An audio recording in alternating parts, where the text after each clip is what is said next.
Now here on these types of roads, leave the cruise control off. There's a load of dents,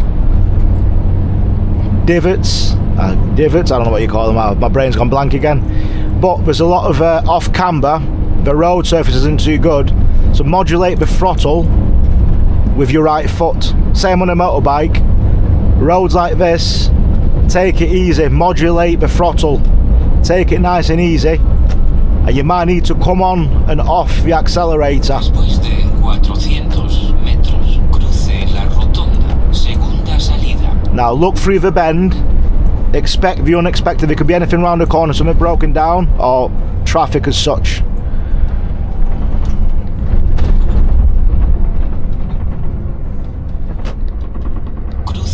So again, we'll use a retarder going downhill and the brakes sparingly.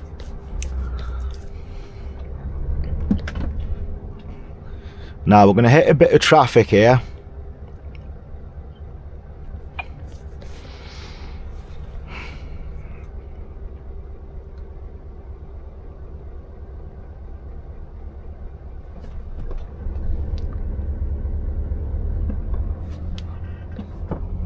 So I'll get a little bit of footage. Might be a bit tight going through these little villages here as well.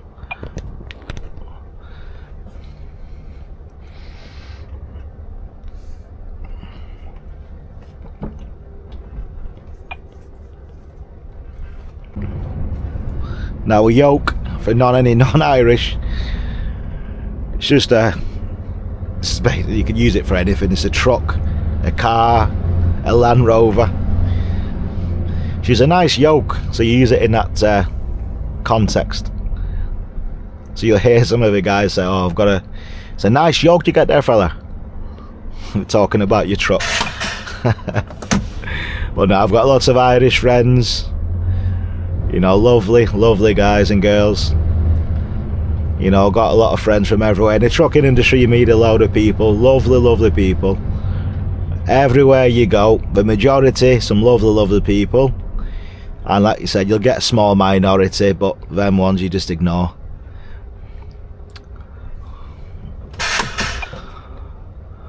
So let's enjoy rush hour traffic in little towns and villages.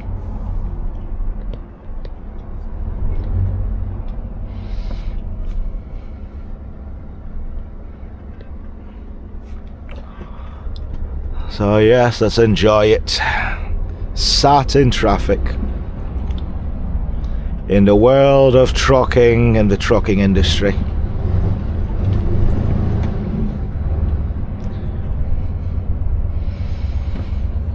And around these little towns and villages here, this is where your mirrors come into play. You've got to make sure you're not getting too close to parked cars, pedestrians, children. It's just after school time now, so it's 25 to 5. So I doubt there'll be any small school kids, but there might be college kids coming out.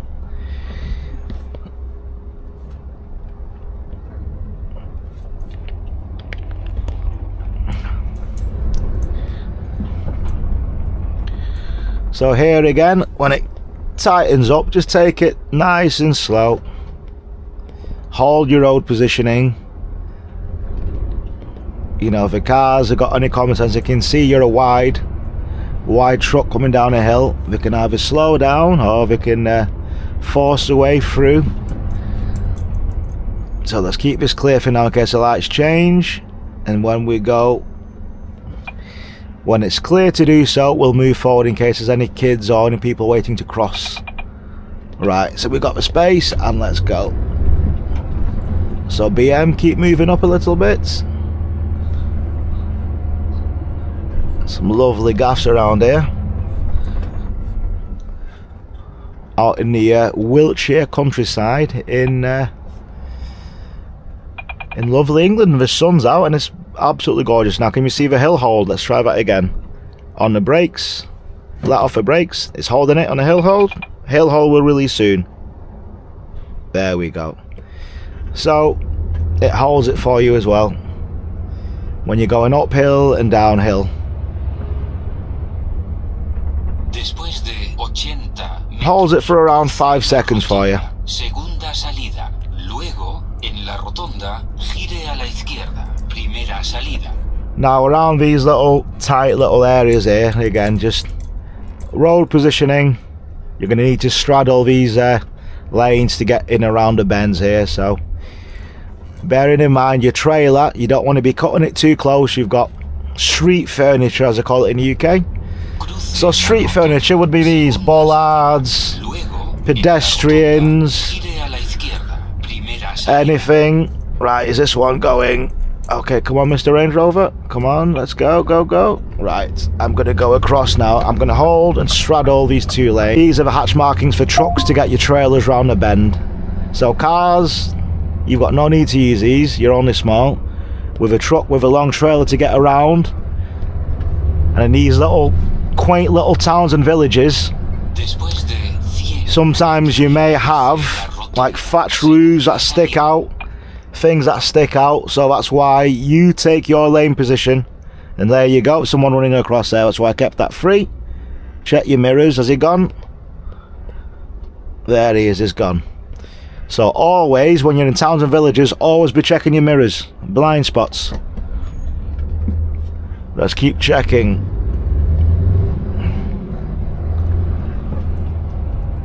Now we want to be heading across to the M4 towards Swindon. Might keep this clear. Remember the length, we've got to make sure we keep this clear. Once our red card's moved a bit further up, then we'll go. Right, now we'll go. So we can make sure our back end of our trailer will keep the crossing clear for any children or any pedestrians, like so. There we go. Now, after you've been driving for a while, you'll get to know the dimensions of your truck and trailer combination. So you know roughly how long you are, you know the width, etc. Now, excuse all these wires in here. It's all my charging leads for the various bits and pieces I've got in here when you're trying to get these videos done. So, let's crack on. And again, these take your turns. Now, pedestrian waiting to cross. Right, go on, lady. Right, take it all the way here. Take it wide. Now, as you come up the hill, take your position going up here. Remember what I said, when you're climbing, cars should give way to yourselves. People coming downhill, but we're empty anyway, so it's no big deal. Right, axle back up again.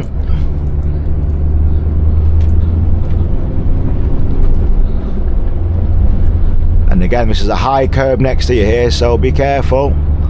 You don't want to be scraping your side skirts, your tyres, your wheels. It's a very high curb, that one.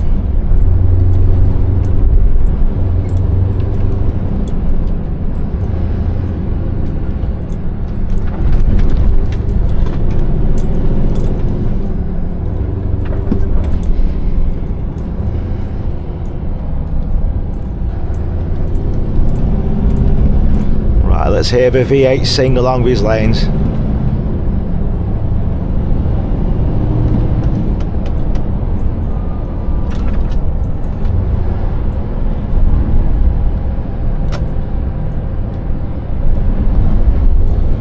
I remember my other tutorial the other week in Devon. Can you see the curvature there? So trucks and trailers are down here all the time, so you don't need to worry.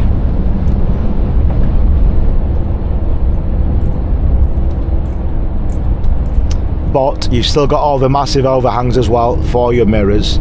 So again, take it easy with your lane positioning. Like that was sticking out there, and sometimes with all the rain and you've had all the sunshine, obviously that will make, what are these guys doing with a mask? I'm glad I had that on then. Some of the things you see. So I can't believe what I just saw. It's just thrown me off. So what was I saying? Yeah, all the rain and all the sun we've had recently will make all the plants grow, and obviously the branches will be sticking out.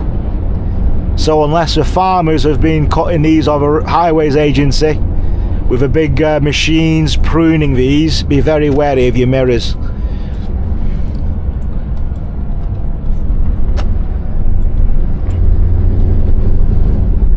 Again, hold these. Now there's another truck coming, it's okay, we've got plenty of room for both of us here.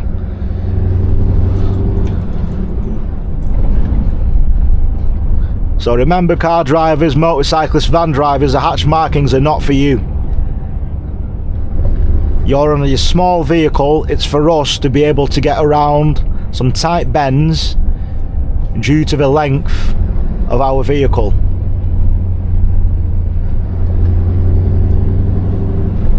And also, if there's any overhangs, we have to hang out in the middle of the road sometimes.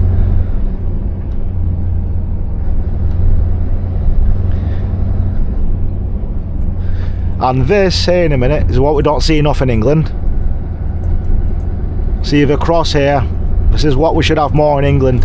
If you ever drive through France, if you go through on the little countryside in France, you'll see lots of crucifixes, crosses on the road.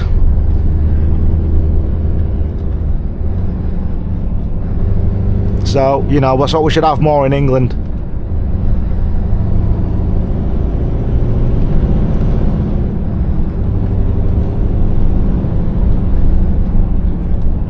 And usually when I see a cross or a crucifix, I normally do the sign of a cross, just out of respect for any fallen people who've died, or when you go past a cemetery. See the overhang there, see the branch? Someone smacked into that. But I don't know if that's, you know, a lot of Catholic countries we do that. I don't know if people still do that here in the UK, but in a lot of Catholic countries, when you go past a church, you do the sign of a cross. Right, Mr. Van Driver, you can clearly see it signifies 50 miles an hour. Now I'm going to give you a little bit more chance here to see if you can increase your speed. Now we've gone from 50 to its national speed. Now I'm assuming this little van is over 3.5, so you can do 50.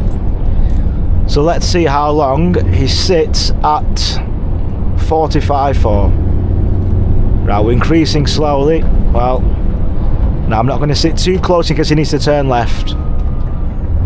Yes, there you go. I'm psychic yet again.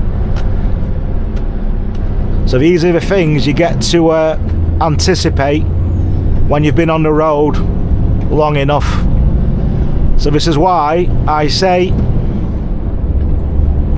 the best motorcyclists are truck drivers. And I'm not even just saying that either.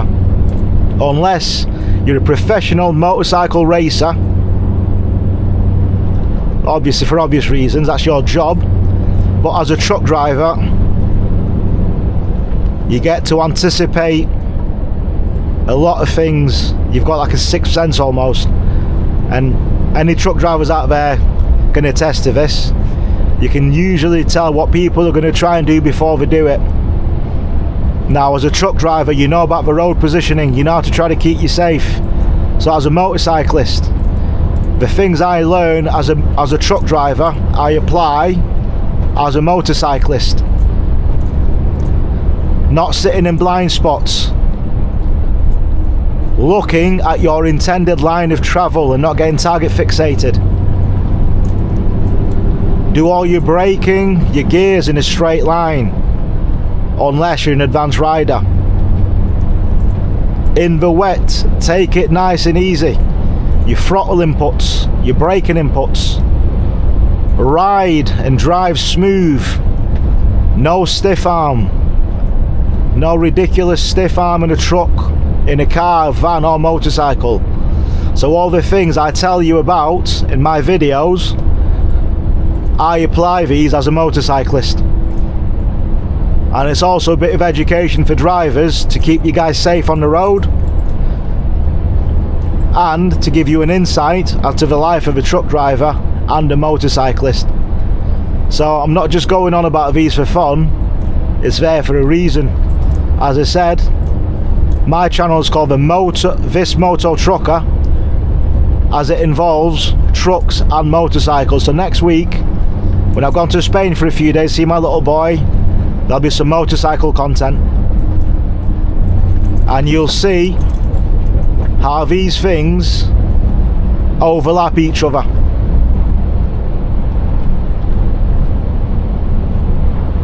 Again, as a truck driver, or any driver, don't look just in front of your face. What I mean by that is, look off in the distance, just see if there's any hazards you can see, to give you plenty of time to adjust your speed, adjust your gears, adjust your lane positioning.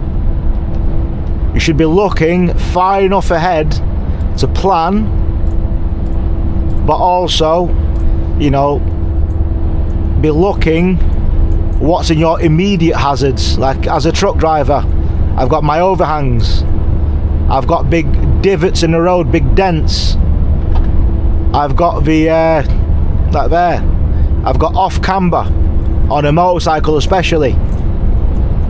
You've got a bad road surface, you've got diesel on the road, you've got potential dirt, you've got this here, which is what? A piece of metal or a strap. Now if you're on a motorcycle, that could basically get wedged in your tyres. If you've got a strap, ratchet strap on the floor, you've got a dead animal, you've got rocks. So these are the things. Make sure the things I'm telling you here from a trucker and of, now what's this car doing trying to go into my lane? So now look in the distance, I can see brake lights. The red car in front's braking. So obviously it's a long way away, but these are the kind of things you can prepare to see what's, you know. I want to say to you guys a massive thank you. You know, I've got, honestly, I'm absolutely astounded by the support. Who would have thought just a lowly truck driver from up north is getting shown the love by people on the internet. Now, obviously with the trucking side of things, you know, we're driving V8s, 650s, 660s, slow, fast, 500s, new, old, not old, like 2-3 years old, 450s, 460s, just to show you that we can drive. You know, when you're driving a truck, you know, it doesn't matter what kind of truck you're driving. The truck you drive doesn't make you less of a man or a woman what you drive. As I've mentioned before, in the trucking community, it is a community. So everybody should be sticking together in this game. Because sometimes, you know, you never know when you might need the help. If you're a new driver from an older experienced driver, or if you've broken down, you never know a good Samaritan. And these tips and hints I'm giving you now could very well one day keep you safe, stop you from getting into any kind of accidents.